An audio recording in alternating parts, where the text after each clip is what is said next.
Alright. Alright, we're live. Again, it's been a couple weeks. We're back. We're back. Dan Kennard with Cale Loveridge, and with special guest, Roommate Chris. Hey. Roommate Chris, how's it going? Chris. Awesome. Roommate Chris. Roommate Chris is here to be the third man on the DeepWaterMMA.com podcast. A little bit of a potpourri edition today. No event coming up this weekend, which means we can free flow this a little bit, and we are going to free flow this a lot of it. A lot. A lot of it. BS sesh. Yeah. The So, BS it's sesh. Why was the it hard BS for me to sesh. say the first time? I don't know. Too many Pabst Blue Ribbons. Ooh. So a couple things. We have some random topics here. I don't know. I asked Cale to come up with 3 things to discuss. I had 3 things to discuss. I ended up coming with way more than 3 things. How can you only talk about 3? Yeah, 3 plus When 3 we is haven't- 6, but there's way more than 6 things to talk about. We haven't talked in weeks. It's been weeks. So much. Should we So many explain activities. why it's been a few weeks? Can we touch on that for a minute? Congratulations to Dan. Yes. Having a baby boy. I have a child now. Wow. I am a and his responsible beautiful adult. wife Stevie for doing all the work. And, She did 99.9% 99% of all the work. Thank you, Stevie. Yes. You held her hand? I did. I actually spilled hot coffee on her during labor. Wow. It's a real story. It was 4 in the morning. The nurses, actually it was like 3 in the morning at that point. The nurses came in and they were like, hey, you guys want some coffee? I was like, yes, it's 3 in the morning. Yes, I want coffee. And this was actually this was the night of 420. Was it more like, give me coffee? Yeah. This was the same night that Benson Henderson maybe beat Gilbert Melendez. Sort of. Maybe we'll talk about that later. Yeah. Sort of, kind of beat him. Yeah, we went to the hospital at about 2, and she was giving birth at 4. So it happened really fast. Wow. 2 hours, dude. Lucky 2 man. hours. Lucky guy. But they brought in some coffee with no lids. Ooh. And I guess I leaned over to like kiss her on the cheek or like something, and I had the cup in my hand, and I just a little bit kind of fell on her arm. Oh. Yeah. Because she wasn't apparently in cursed. enough pain already. No, yeah. I thought, let me pour some hot coffee on her. Well, that's like one of those things where, the kid comes in and his arm hurts and you're like, hey, let me see your finger. Yeah. Yeah, Why I was is trying to his finger distract her burnt? by pouring coffee on her arm. Distract her from the pain of labor. But she did an awesome job, and it's 17 days later now. Wow. And that's what's happening. So we're back now, though. We're back. We're back to the Baby podcast. Declan is here. Baby Declan. Declan Kennard. He's here. He's in the world. Do we have a middle name? Charles. Declan Charles Kennard. It's a nice, strong Here's name. to your first shout out, buddy. Yeah, first podcast shout out There you go. on the Deepwater MMA podcast. So, I think it's a good excuse for missing a few it's a good podcasts. excuse. So that's why there haven't been podcasts lately. So if you're one of my only 33 Twitter followers, which actually is creeping up, by the way, popularity is rising. That's about slightly. how many views we've had of the podcast too. That's yeah, funny. in total, Yeah, between in all total, of our exactly. podcast plays. About 33 of them. About 33 people have listened. But, yeah, where should we start with this? It's been a few weeks. Let's talk about the most recent. Let's talk Okay, about let's Jon start Jones. there. Yeah, Chael Sonnen, broken toe, gross. that was gross. That was weird too. Did you see how it happened? He just was pushing against the mat too hard. Yeah. Or something. His little chicken legs couldn't take it. Yeah, he does have chicken legs. He has chicken legs. I didn't want to bring that up, No, he does. but it's true. So it ended up being not a compound fracture. How That's was what they that said? not a compound fracture? They said it was dislocated. Really? Like that was really bad. When Ronda Rousey broke Miesha Tate's arm, it wasn't really a broken arm. It dislocated her elbow. Ah. So I guess he really didn't break his toe. He just dislocated it. I didn't know But that. it kind of like put the bone through the skin. I don't know. Right Isn't at that? I thought I saw the bone. Right at the joint, it probably slipped out and then poked through Yeah. the skin. Yeah. Ooh. Oh god, how's that? That sounds I guess fun. maybe it's not broken. How's that? And technically? you break your foot or your toe or maybe dislocate it, and you still win the fight, right? But Yeah. you still are a loser Yeah. because you have a broken toe. Yeah, he's out. I don't know how long he'll be out now. I think the weird side effect of that was not like the post-fight interview was weird because he didn't even seem to notice he had a broken toe until the fight was over. Yeah. But I don't think people have talked enough about what would have happened if he didn't finish Chael Sonnen in the first round. Yeah. He would have lost the title to Chael Sonnen. He could have. I don't know if he. Unless he wouldn't have kept noticing. Do you think How the do you not notice doctors let that go? I don't know. I don't think so. Like if it was between rounds 1 and 2, and they're like, and I would imagine bad. in the corner when he sits down on the stool, someone would see his toe. You know, and I don't know if the doctors will. Not the way it looked with the pictures. I don't think they let it keep going. Which means Chael Sonnen would have been the light heavyweight champion of the world. How about that? We were that close. When You did know- the fight end? What point in the first round did the fight end? Oh, there wasn't much time left. 30-something seconds or something like that? Yeah. 20-something Yeah, seconds? 4:33. Yeah. You There's just looked it up? Yeah, I got it. Roommate Chris looking up Thank the you, final Chris. results. Got that. Nice. Yeah. Nice. So Jon Jones was literally 30 seconds away from losing his belt to Chael Sonnen. Because of his big toe Yeah, because of his big toe. and his chicken legs. Maybe we should talk a little bit about how Chael Sonnen comes up 30 seconds short in all of his biggest fights. Yeah. I want to talk That's about how him he for a lost second. to Anderson Silva. I'm tired of Chael Sonnen now. Yeah, a little I was, I was in his corner and all that, or whatever you want to say. He's an entertaining guy, but it's like, you gotta win some fights. He's I now mean, lost 3 in a row. Yeah, and they're all, They were all title fights. they're all tired. Well, What do you... Yeah, go ahead. Say what you were going to say. the thing is, he's already doing his little thing where he gives, I'll give you Vanderlei Silva, I'll give you 30 days to respond. That's what I was going to ask you Dude, you're about. not even, you're like really irrelevant, kind of, in Yeah. that division. Yeah. I don't think you have the right to call out anybody. What do you think his plan is? Like, why is he Oh, doing money. it? Can we analyze that? Is it money? Is it just straight he's money smart. at this point? Yeah, money. He's a smart guy. He was a politician, remember? And he got... That's true. He said he left That's true. office the only way you're supposed to, in handcuffs. That's what he said? Yeah, that's what he said. So... He's gangster. He's a gangster from, where's he from? Oregon somewhere? Oh, gosh, I I know don't this. remember the name of the town. Oh, I know this. It's going to hit me later. You just give me a minute. Just But later, he is, when we're talking later on, just shout out the town name in the middle of whatever He's we're starting to saying. be too much, man. He's like the WWE comes to UFC or something. Yeah. No, I'm with you. Instead of stop calling people out and win a goddamn fight. Yeah, you know? win a fight. Yeah. Was he like county commissioner or something? Yeah, he was like, he was a local politician. The only way to exit county commissioner mean position streets- is in handcuffs. Yeah, the mean streets of Westland, Oregon. Yeah, that's what it. it was. Westland, nice. Yeah. He's I remember talking. He was talking to UFC Inside or something. He's talking about when I was growing up, I had it rough. You know, people would come yeah, totally. and they'd throw garbage right on the street, litter, What? right in front of me, and I had to see that. No one recycled in Westland. Nobody It was even gangster recycled. where I was from. You get boot stomped. Oh man. Well, what about the? I mean, I almost hate to keep talking about him, but what if he fought Vanderlei Silva like he wants to? Who wins that fight? Just I hope Vanderlei Silva puts him to sleep. yeah. I think Chael Sonnen would beat him. last time how we underestimated Vanderlei Silva, Yeah. and it came to bite us right in our ass. Yeah, yeah. I don't think I'm going to do that again. No. And So I you're don't- not going to underestimate And at this him. point, I'm kind of tired of Chael Sonnen. So, Yeah. So you'd be he was rooting at entertaining least. for a while. You'd be rooting for Vanderlei Silva. I would be rooting hardcore against Chael. Yeah. I don't know why. It has switched in me. There's like a switch. Something's changed. He didn't even look good in the fight. Nah, it he was didn't like really. he just got completely manhandled Yeah. by I can take him down anytime I want, and I got this and that to prove it. And he gets what happens right 10 seconds into the fight. Yeah, he's on his back. He's on his back. Yeah. Disturbed I wrestler. remember tweeting that night because he did come out. He didn't wait. He wasn't waiting. He went wasn't right waiting. toward- He went yeah. right at Jon Jones. He does that every time, though. And that's what I actually was like. You know what? For better or worse, mostly worse, he does kind of bring it to the other guy a little bit. You know. But Jon It comes to obviously fight, but the thing is comes to that fight. that only works till a certain point. Yeah, You know, when yeah. somebody out game plans you as hard as, I'm pretty sure that Jon Jones camp knew that was going to happen.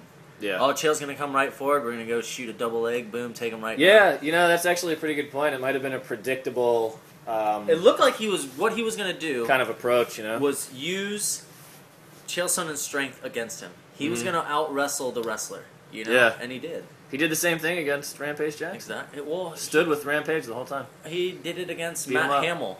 He took Matt Hamill down, remember? And he lost by DQ because Yeah. of that. But he He was beating him up, though. Oh, that was- that was That's a not joke. really a loss. I mean, he's done that to a lot of people. yeah. So where does I don't know, where does Jon Jones go from here? Who's next for Jon Jones if you were Joe Silva, the matchmaker? The winner of After his I toe is fixed. want Lyoto Machida to fight Gustafsson, Yeah. just like Machida wants, right? Because Machida's been saying that he wants that. That'd be a good fight. And then I want to see the winner fight Jon Jones, because by that time Jon Jones should be healed up. Yeah. You know, I mean, that's like end of this year type stuff, because they should fight within a couple months. You know, you got a couple months after August, that left September, in the year. or something. Yeah. Then maybe a New Year's card. That's right. See, boom. It sets Jon Jones up against the winner. That'd be a good time. Either Lyoto Machida 2, which is plenty of hype. You know, I'd like to see that. Because the first one was a good scrap. It was. Or Gustafsson, who's a young European with, you know, half of Europe behind him. He's itching to get back into after all that other stuff. Oh, yeah. That's another thing. Like Lyoto Machida was saying, I'm ready to fight whenever. Like, we should fight sooner than later. And I like that, too. Because that sets everything up perfect. If they fight in, like, 2 months, because it hasn't been announced yet. But they could still announce it for what? Usually a camp is either 3 months or something. Yeah, or it's usually 2 or 3 months. 8 to 12 weeks. So usually, if they give them 8 to 12 weeks to get ready, yeah, I think they should fight. And then the winner fights Jon Jones. Yeah. And then you have at least a legitimate contender. Yeah. Not some dude who talked his way into the title. Yeah, it was almost like a relief that the whole Jon Jones, Chael Sonnen thing was over. It's like, oh, now we can get back to defending against actual light heavyweights, right? Mm-hmm. All right. So, like I said, I kind of texted Cale ahead of the podcast. Said, hey, try to think of 3 things to talk about, and I'll try to think of 3 things. I see what you have. Let's start with one of them now. Yeah. That's one of the things. We'll go recent again. Eye pokes. Okay. Eye pokes, and with eye pokes, you go to the glove thing. The glove thing. Right? Yeah. Eye pokes to gloves. From what I've seen, at least, it looks like the gloves are different from time to time. Depends on kind of what state, what athletic commission you're dealing with. What country even sometimes. What country. Yeah. Sometimes they look a little bit rounder, and sometimes they just look like boxes over their knuckles. Yeah. Just square. And that's a good point. A lot of people are saying, there's a interview with Cub Swanson a bunch of people are talking about, and he's saying that they're too square. They make your hands stick out. So when you just relax your hands, your fingers tend to naturally point down. Right? When you have those gloves on, they're square box. They make your fingers poke out. Yeah, I never thought about that. Yeah, so what he's saying is you need a rounder glove, and the UFC is looking to do this too. Make a more round glove or some kind of different setup there where it makes your fingers more relaxed, where your hands can kind of relax. They don't have to be, pointed straight out. I believe 2 fights, right? The Bisping fight and another fight were both stopped because of eye pokes. Yeah, and they went to the scorecards. Yeah, UFC 159 was one of the weirdest cards that I've ever seen, and it's been a long time of watching pretty much every single one, whatever that says about me. But it was a really strange card. There was at least 2 fights ended by eye poke. The guy, is sort of questionable. I'm blanking on his name already. Me too. I was trying to think of it. But he got poked in the eye and he said he couldn't see. He immediately said he couldn't see, and the ref called the fight off as soon as he said that. And then I think like 2 fights later, there was another eye poke. Was it Yves Gabon? Or was it I believe he had I can't remember who it was. Goulet or Gabon? Should have this in front of us. Yeah. I got the fights here on my phone. Roommate Chris is going to look it up. It was UFC 59? Yeah. 159. Bisping Belcher was the one. It was a little earlier on. Was it a Brazilian? No, it was before. It was on the undercard. St. Pro, Volante. Yep, that was it. Olivia St. Pro and Jean Volante. Yeah, and Jean Volante got poked in the eye, and they called the fight off. It. Yep, and they called the fight. And didn't St. In like 10 seconds they called the fight. They didn't even give him a chance to... Yeah, so I can't see. They're like, it's over. They don't have. They don't even have a time here. No, because it was it went to the scorecards after an illegal eye poke or whatever. Yeah, that was weird too, right?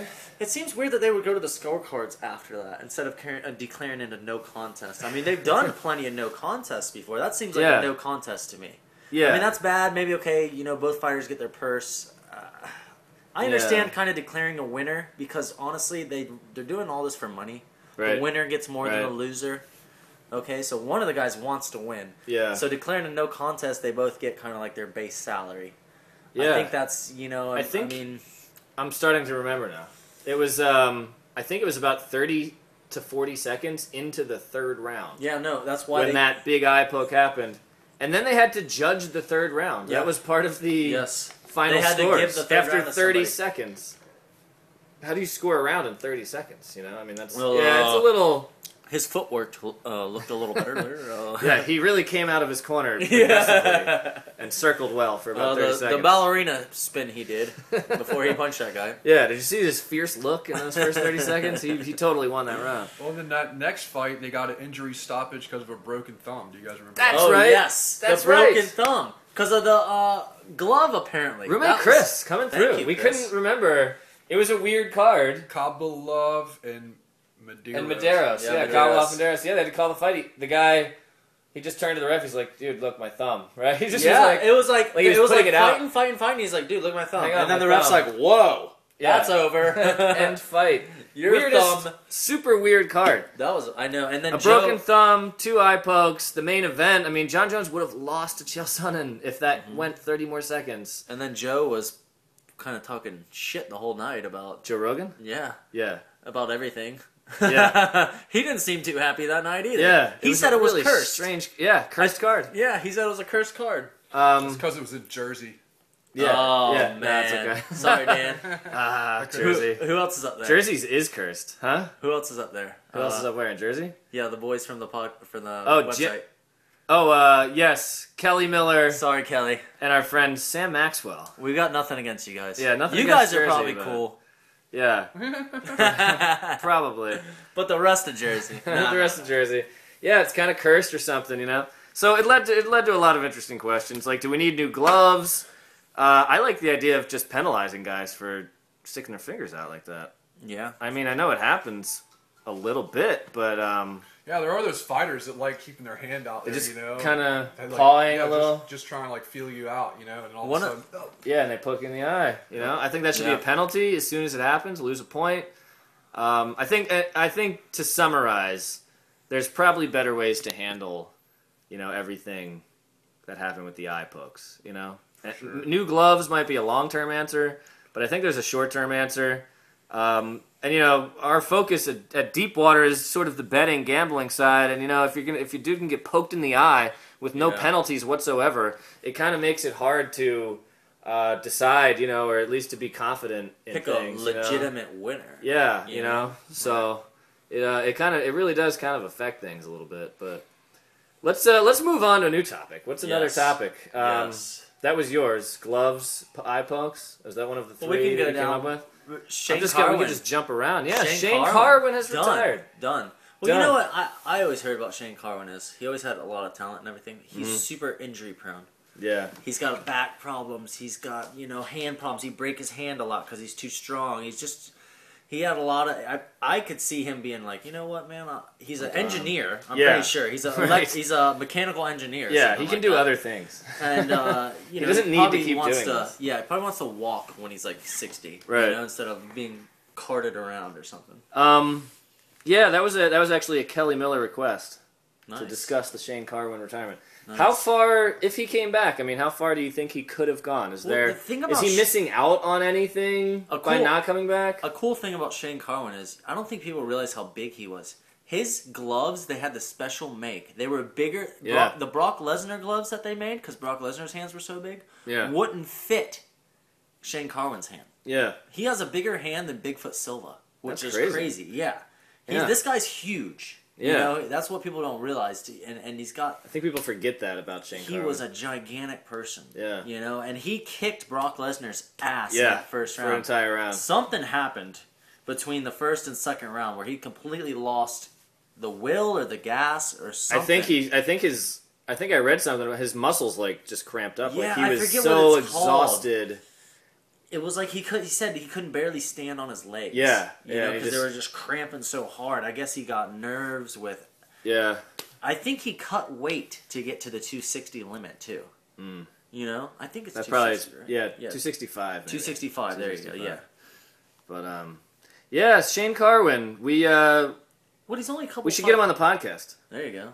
Let's Shane. get him. He can sit around my iPhone and we can Shane, record a podcast. We together. know you listen. Yeah, we know you're a listener. We know you're a big fan. Hit Let's us come up. talk to us about Yeah, the just hit us engineering up. and what Yeah. you're planning on doing next. You know, but I think the heavyweight division. We should mention this is not like a super deep division. You know, the same 6-7 guys seem to kind of circulate through contender fights and things like that through the years. So I mean, he was an interim champion at one point.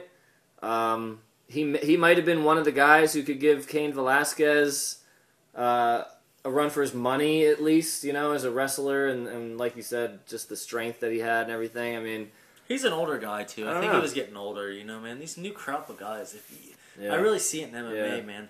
The young guys, they can just take a little bit more, and man, it's hard to compete with some guy who's 6-7 years younger than you. I think if you look it up, Shane Carwin's not. He's 36 or something, Right. He's 35, 36 or something like that. Yeah, that's a good point. I actually think if we're going to talk like betting, and gambling and handicapping and that kind of thing, in other sports, a player like Michael Jordan or somebody, it takes a while. It takes a few seasons for you to really accept that they have fallen off of their level, of where they used to be. But MMA is not like that, No. Like you show up 6 months later, quick. You fall off hard and fast, and in other that's sports, something to think about. If you're gambling on an older fighter, you kind of have to be a little bit aware of just how old they are. I mean, Anderson Silva's 37 years old. I know, man. He's approaching Randy Couture territory, and it's exactly the same thing that happened with Randy Couture. I mean, you can't fight forever. You really can't. And at some point, you cross the. It's like this. I like to say the line. Most sports you go downhill. Yeah. In MMA, you fall off the cliff. Yeah, that's right. You That's might totally not right. go downhill ever. You fall off the cliff, man. Yeah. And sometimes you have to climb back up the cliff. Yeah. I mean, because you're not losing, you're getting knocked out. Yeah. You don't lose by a point or something like that. Usually your chin starts to go, or your cardio starts to drop off. 3 or 4 times in a row. Yeah. I mean, we saw it with Chuck Liddell.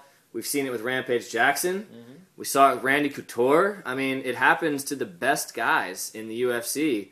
And I think I'm a little nervous for Anderson Silva in his next fight here. I mean, Chris Weidman's like 25 years old talking shit. I just think that... You know what I mean? I don't know. I think Silva's stand-up is so good. It is good. That... Can't deny that. Weidman isn't actually going to be able to really touch him. That would... Yeah. You might be right. I hate to say that, man, but I don't... let's speak about that for a minute, but I don't think he's really going to be able to touch this guy. Yeah, that would be... I mean, we'll talk about this more when it gets closer, but I think, Silva needs to stay off the ground. We saw what happened with Chael Sonnen. Chael Sonnen almost beat him. He was like 40 seconds away from winning. Look, he just fought Stephan Bonner. Stephan Bonner's like 6'3" or 6'4". Yeah. And it's got long, huge reach. Nothing against, oh gosh. Weidman? Nothing against, I'm looking at Camozzi. Chris Weidman. Yeah. Nothing against Weidman, but he's not as big as Stephan Bonner. No. And Stephan Bonner, and he's probably faster, but Stephan Bonner couldn't touch Anderson Silva. Yeah. Which is nuts. I'm looking forward to that a lot, but we'll save that for a future podcast. Save it. We'll break that down in the future. Excuse me. Let's talk about the guy I just confused for a second. Chris Camozzi stepping in against Jacare. I was thinking he's like the new Matt Brown. Constant Philippou against Jacare was going to be so good. Yeah. I can't believe these little cuts these guys get.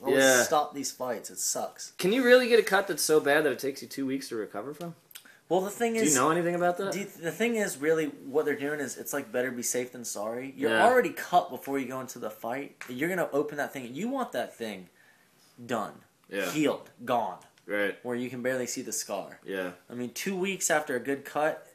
It's probably still there a little. You're still feeling it a little, maybe, so... Well, credit to Camozzi for stepping in. I personally think that Camozzi's gotten lucky in his last 2 fights. He beat Nick Ring in a questionable decision. I mean, it was a close fight, but I was going Ring, and they gave it to Camozzi.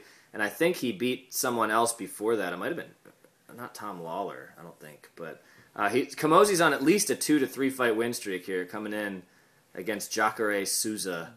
Down in Brazil, does he have any chance? I mean, of course he has a chance, but honestly, Jacare is one of the best jiu-jitsu guys, straight old school gi jiu-jitsu there's ever been. He's like a freak in the jiu-jitsu world. Yeah. If you've ever seen Jacare versus Clarkson Gracie, it's nuts. No, I think I'm getting Gracie's name wrong. I'm sorry. He's the rough day. We're shaking the rust off here. We are. It's like we've been out for a year. Little bit. Yeah. He's a bigger Gracie. He's like a heavyweight now. He's fighting in I think he fought in Strikeforce a couple times. But anyways, he's a world champion. They're both world champions. If Yeah. you've ever seen that jiu-jitsu match, it's nuts. Jacare kind of gets his arm mangled in an arm bar, just kind of rips his arm out, takes his arm, stuffs it in his belt, and there's only like 30 seconds So left he's in the fighting match. one arm. There's only like 30 seconds left in the match, but he's been winning the whole match. With like a minute to go, he gets caught in the arm bar. Guy cranks the arm so hard, he either breaks it or he messed it up. Yeah. After that, he rips it out. Like they kind of get off the mat and they have to stand up again. He has to stick his arm in his belt, and he like ties his belt in his arm, and he like fends the guy off with For the last minute of the for fight. the last 30 seconds. And then he wins? Yeah, and he won. Well, I mean, I've been betting against Camozzi and eating it for the last 2 or 3 fights, and I'm going to continue to bet against him, actually, despite that. Wow. You know? I mean, they're in Brazil for this next card. Do you want to pick Stefan Struve Stepping again? in on... No, I don't. I don't know if I'll ever pick Stefan Struve again. Is Chris Camozzi your middleweight Stefan Struve right It might now? be. I don't know. I keep betting against him, and then he'll win some random fights. It's like the opposite. And then I switch, and he loses. And it's like he's the kind of guy you can't keep up with or something. But credit to him for stepping in. It's like his third fight in like 6 months or something. Who wants to step in on short notice against Jacare? In Brazil, you know? That guy's a beast. So man. we'll have to hit up a little bit more on UFC on FX8 next week before, before the event. Yep. But what else? Here, I have a question. For roommate Chris, Cale Loveridge. Question. Even, here we go, question. The connoisseur. What fight are you most excited for over these next few cards? And by next few cards, I'm stopping short of the Silva Weidman pay-per-view. So next weekend, about 10 days from now, we have Vitor Belfort against Luke Rockhold. All right, so keep that in mind. Cain Velasquez versus Bigfoot Silva. Junior Dos Santos versus Mark Hunt. Oh. Renan Barao and Eddie Wineland. Shogun Hua against Little Nog. And Rashad Evans against Dan Henderson. Which one of those stands out? Which one are you most excited about? How could you possibly pick? That's crazy. What stands out is because it's a title fight. Velasquez and Bigfoot Silva. Yeah. I mean, the Barao-Wineland thing is a title fight also, but I mean, to me, you got to beat Dominic Cruz for your real champion. You know what I mean? Yeah, it's still technically that interim title. So Velasquez Bigfoot Silva's got to be. I could see Velasquez Bigfoot Silva being the same exact fight as the first one. I don't see. You know what I mean? Maybe Bigfoot Silva wasn't really ready for Cain's wrestling, and he might be a little bit more now. But man. Isn't it just a matter of time, though? Cain is such a beast. Like it's just a matter of time before Velasquez gets him on the ground, probably. It really is. I think my second would be Dos Santos Hunt, too. Yeah, me too. They're on the same card. Oh. Those fights will be back-to-back. Oh, man. We'll have one and then the other. Can you believe that? No, that's fantastic. I think the both winners should fight each other, right? Yeah. That has to happen, right? I think that's what's going to happen. That's what they're doing here. So, I'm actually excited for the Dos Santos Hunt fight more than the Velasquez Bigfoot Silva fight. That's going to be a stand-up battle. It might only last 30 seconds. Now, who did Hunt beat in his last fight? Stefan Struve. Okay, yeah. Yeah. Knocked him out in his Japan. jaw. Yeah, broke his jaw. He's out for a while. Bad. But that should be a great fight. Dos Santos is going to be pissed off that he lost his title. And Hunt is kind of like... I feel like Hunt kind of can't believe where he is right now. Because he was on a 6-fight losing streak like 2 years ago. Yeah, but he lost 6 in a row. He is fighting some... I think he finally got serious, with his actual MMA training. He's more of a kickboxer, He got famous for winning the K1 when he was kind of nobody, out of nowhere, which was huge at the time in Japan. K1 at that time was huge. When Mark Hunt won that, he was like the most popular person in Japan. Yeah. What we're overlooking kind of, a big time, is a full 2 pride fights in a row here. Oh, yeah, nice. Good point. Shogun Hua and Little Nog, which they've already fought in Pride, which is one of the best fights. They? Yes, which is one of the best fights. This is a rematch. This is a rematch. This is Hua Little Nog 2. Nice. All right, Shogun Little Nog 2. That's my pick. I always recommend one thing at the end of the podcast. I'm going to recommend it in the middle here. Good time. Go watch Shogun Hua versus Little Nog 1 in Pride. That's an awesome fight. Nice. And the second one is Rashad Evans and Dan Henderson. Well, Rashad was never in Pride. That's my second favorite fight. I'm just putting Henderson in there because he was the man on Pride. So we got 3 guys who are in Pride in 2 fights, and it's. But that's a great fight, Rashad Evans and Dan Henderson. I didn't even know that was. I mean, call me crazy, but like I'm not. I guess I'm not looking that far ahead. I was looking this stuff up. I'm like, what? Rashad Evans is fighting Dan Henderson. I mean, it sort of sounded familiar to me or something, but I guess I was just looking at it again for the first time in a while. Who do you think wins that? I mean, could that be a boring fight, Rashad Evans and Dan Henderson? It could be if Rashad kind of dances around. Yeah. I don't think Rashad can stay away from Henderson's power. And he's not going to take Dan Henderson down. Yeah. No, and even if he does, Dan Henderson can get right back up. He's I not love taking Henderson Dan down. Henderson's fight style. He's got the best. He's got like this sort of like drunk stumble, but his hands are up over his head, and he sort of like sidesteps at you. He like makes himself narrow, and that helps him avoid the takedowns and stuff. And he's just waiting to Roy Nelson you in the head. Like he's sort of Speaking of Roy Nelson, man. Yeah. Joe Rogan called it a segue. Joe Rogan called it a ridge hand. He ridged hand. A ridge hand. Ridge hand. It's like karate. He ridge hand Czech Congo. Inside of his he arm, did. right? He went, hiya! With like the thumb. Like if you were going to like do like a hand puppet, that's the part of the He mouthed him. He jawboned him with a hand puppet. Yeah. How Roy Nelson, like, it seems like he just throws a punch, hits people anywhere, and they fall down. Roy Nelson's unbelievable. And they're just like, I'm knocked out. Okay, I give up. They're like, I give up. Like... How long was that? That fight was only a couple minutes long. It was literally, I think, 30 or 40 seconds or something like that. That's nuts. It was nothing. Nah, Roy Nelson's fantastic. He's super overweight. Has a ridiculous, like, Duck Dynasty beard. Mullet, too? And a mullet that he braids because it's so big, And then he just goes out and just wins. I love his pre-fight celebration where he gets on the cage and he rubs his big belly.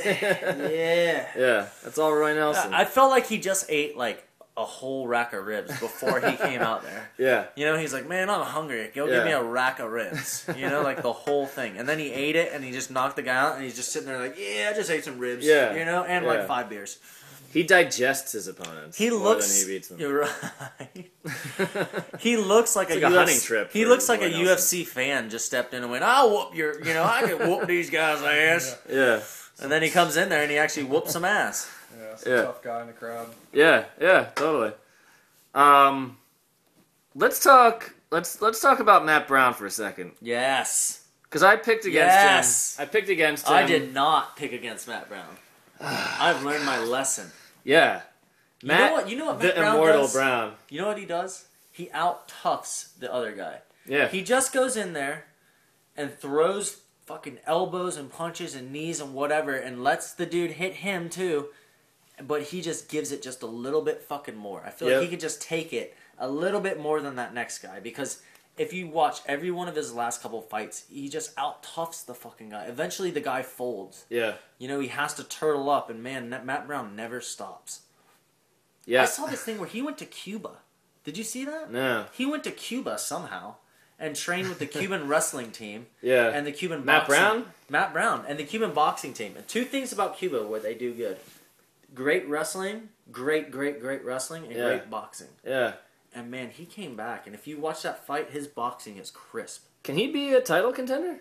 He's a welterweight. He's in GSP's, zone. The way he's been Can he work his way up to that or what? The way he's been looking. That's like 4 in a row for him. He needs, I think, another 2 fights, and you've got to at least give him a number 1 contender shot. Yeah. 1 or 2 more fights, and you got to say, okay, this guy's won 5 or 6 in a row or something. At that point, he would have, yeah. I mean, come on. I think he's already won 4 in a row. So I'm saying a fight 5, 6 in a row. He's taking out prospects. He's like an older guy. He's got kids and Jordan stuff. Mean He's taking out prospects. Jordan Mean is like 22 or 23. Yeah. That guy is a beast. Yeah. He's in his super prime. He's never going to get more prime than he is. Yeah. And Matt Brown,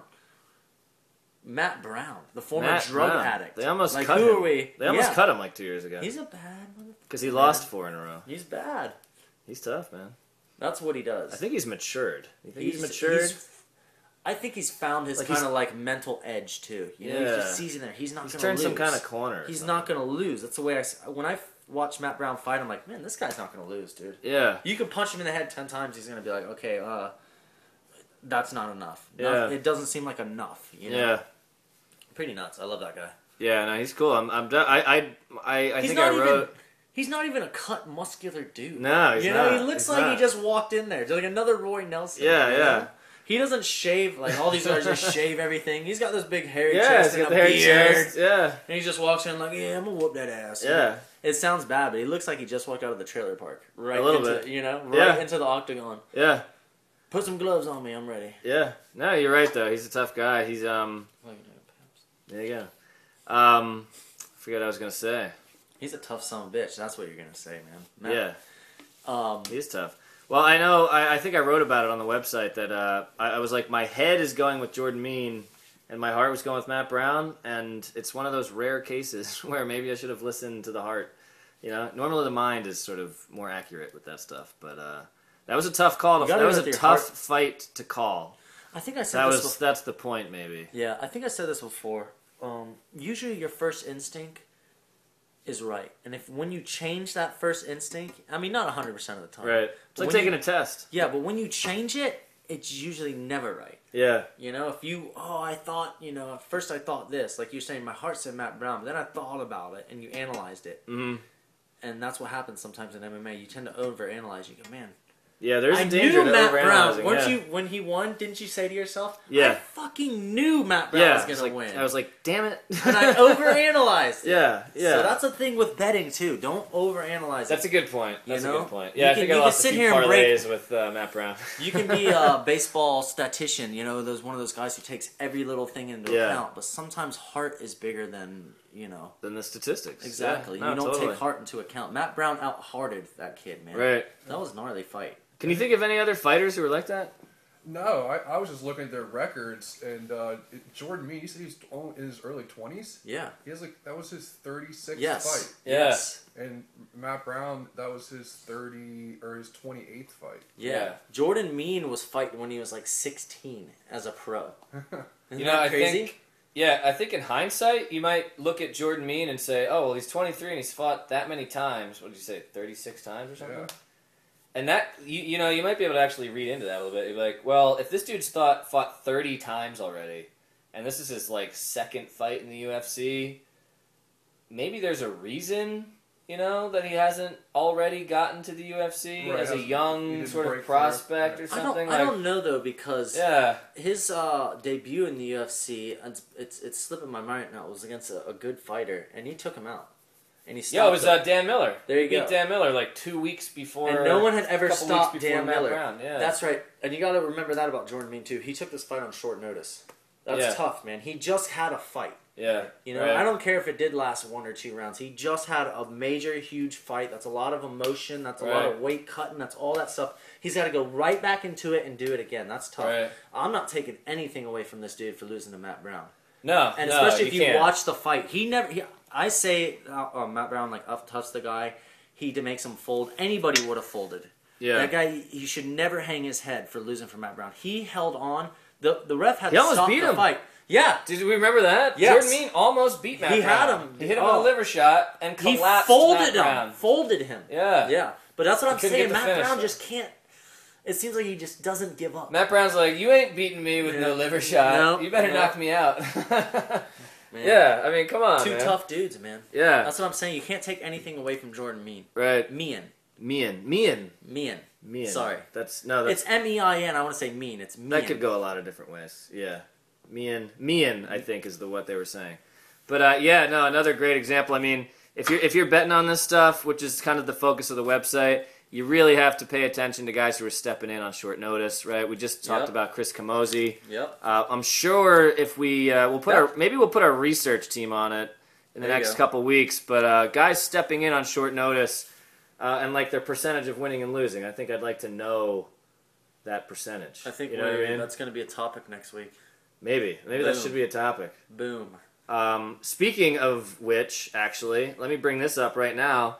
Our colleague Kelly Miller has put together statistics on UFC events in Brazil. Nice. And I believe Brazilians on all 5 cards that have taken place in Brazil are 26-9. Wow. For the Brazilians, for the hometown Brazilians. Do not bet against Brazilians in Brazil unless you better have a really fucking good reason to be betting against the Brazilian. I was gonna say in thank Brazil. you, sir. You took the words out of my mouth. Says you have a really good reason. You better know something no one else knows, or see something no one else sees. That dude if you're better betting have the against flu. a Brazilian. Yeah, he had the flu all week. He and better have Ebola. A plane crashed into his house during fight week, and that's distracting him or something. But you better have a really good reason to bet against Brazilians in Brazil. 26-9, I believe, is the record. We'll make that official soon. I got to check what we were talking about, but so yeah, I mean, we have 2 Brazilian events coming up in the next 3 cards, I think. So I think the UFC, I think we could say, loves Brazil, right? The crowds in Brazil are awesome. Well, the thing is, I believe they sold their last one out in like 52 minutes. It didn't even take an hour. Well, then if you're the UFC, that makes sense, yeah. right? Okay, let's go back there. We got to get back to Brazil again. Let's not go to South Florida. No. Where they don't buy, Unfortunately, where we are based out of, there has gosh. not been really too many UFCs worth talking about. No. No. So yeah, I mean, keep that number in mind, I mean, really do your research. Is a guy stepping in on short notice? Where are they fighting? How long has it been for each fighter since their last fight? All these things are factors. Age. Yeah, how old are they? We talked about that with Shane Carwin, and Anderson Silva is going to get old at some point. He can't be 60 years old and kicking people's asses. Like, it's impossible. So, at some point, like you said, he's going to fall off the cliff, and you got to, as the guy betting on it, you have to try to anticipate that, because you got to cash in on those moments, Let's see. Man, we covered it. We've covered a lot of stuff here. We've covered a lot of stuff. I think we should talk real quick about Nate Diaz being TKO'd by Josh Thompson. Man, that was a good fight, though. Did you see that coming? Yeah, well, you know what? Josh Thompson did that. A lot of these guys are doing this nowadays. They kind of fake the shot a little bit and then throw a head kick. Do you see that? They kind of dip down and then throw the head kick. And even That's how Condit hit GSP. Yep. Even top-level guys are getting caught. George St. Pierre got caught. Nate Diaz got caught. That's Nate Diaz's... That's 2 losses in a row, I believe. Yeah, he lost to Benson Henderson, and then now... But before Josh that, Thompson. he had won 4 in a row or something like that. So you can't take anything away from Nate Diaz, really. Yeah. Josh Thompson, that was probably the biggest fight of his career. I mean, he fought for the title in Strikeforce and stuff, but to come back and fight in the UFC against Nate Diaz, who's never been stopped and stuff like that, and stop him, it's got to be the biggest win of his career. Yeah. I'm not so sure about the Diaz's and the Shieldses. I'll leave Melendez out of that group, because I think he's on a different kind of level, maybe. Yeah, he trains in his El Nino gym more. Does than he? Yeah. So he's got a different he place. He has his own because, gym, kind of. I mean, one of the things I've been paying a lot more attention to lately, when we're trying to pick fights, and especially if you have money on it or something, is where are these guys fighting out of? Who do they train with? Who are their trainers? I mean, Greg Jackson has an awesome reputation. The Black Zillions, on the other hand, have not fared so well. I was watching a small documentary on Tyrone Spong. You know who he is? I've heard his name. He's a 9-time world champion kickboxer from the Netherlands. He's from Amsterdam. Yeah. He's a bad motherfucker, dude. Yeah. This dude's bad. He literally won on all the weight divisions he could, and he had to move up to heavyweight because there's no one else to actually challenge him. What? Yeah.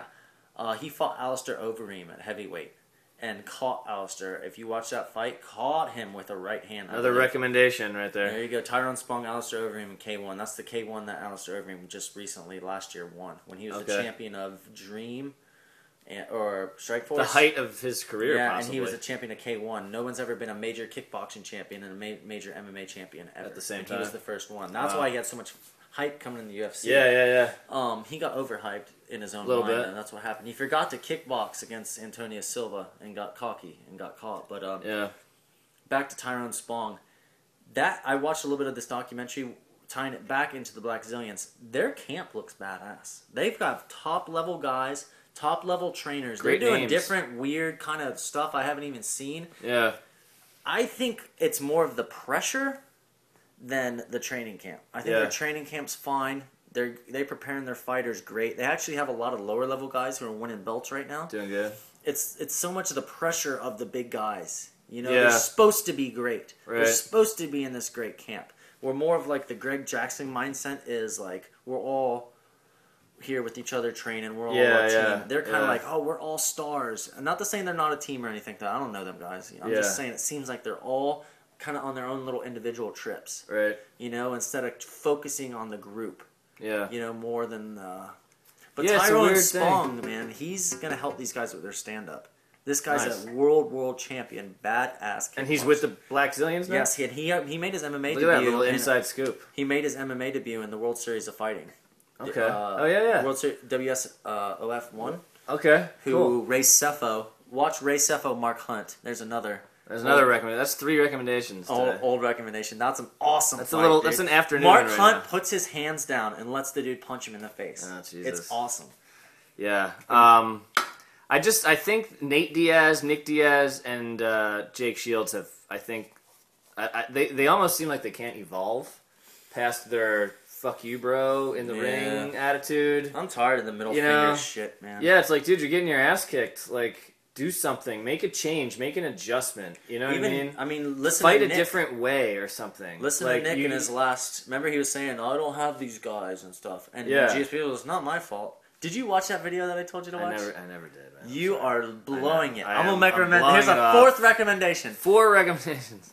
Watch this. It's a video. It's called Nick Diaz wins in conference call versus GSP. Yeah. And it's a guy who does all their voices and redoes the conference call. We're gonna watch it after this. Okay. And it's the most hilarious thing you've ever seen. Yeah. I go to MMA TKO. Go to MMA TKO. Type in on the search. You're welcome, MMATKO.com. Yes. You're welcome. I'll be expecting a check in the mail. Send us a case of your best articles. Cale Loveridge88 at gmail.com. Thank you.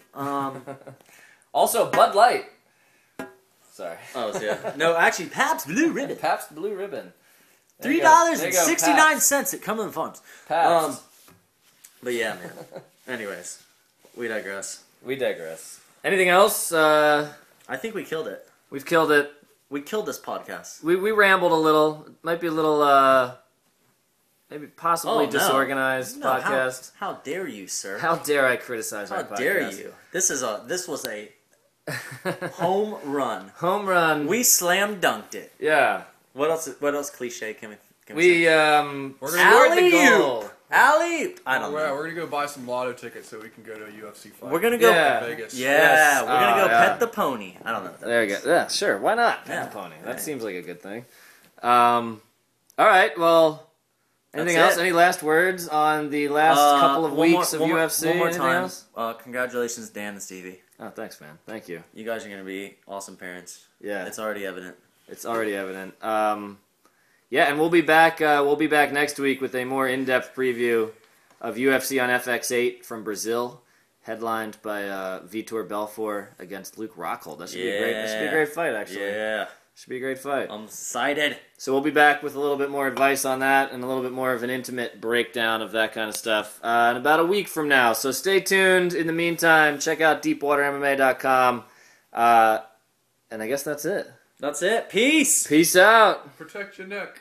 Protect your neck.